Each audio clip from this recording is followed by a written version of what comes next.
Dobrodruhovia, ktorí vedia lietať ako vtáci. Toto je moment, pri ktorom zviera žalúdok nielen divákom. Ten rešpekt tam je za každým. Chuť lietať je väčšia ako ten strach. Pilot čaká na štarte, musí vedieť vystihnúť ten správny moment, kedy sa aj s krídlom odlepiť od zeme.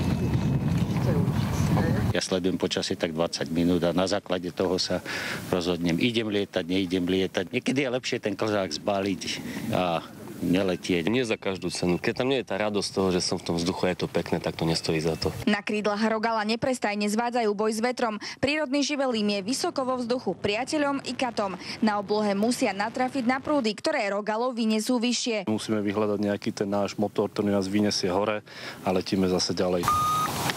Letci sa držia vopred dohodnutej trasy. Pri lietaní si nevyberáme, či ju naozaj uletím, ale to závislé na schopnostiach pilota, na počasí. Nám vyhovuje slniečko, slabší vetrík, bez vetra zase to tiež nie je ono. Ak im praje počasie, ako vtáci strávia vo vzduchu aj niekoľko hodín. Z Nitry Monika Koleková, televízia Markíza.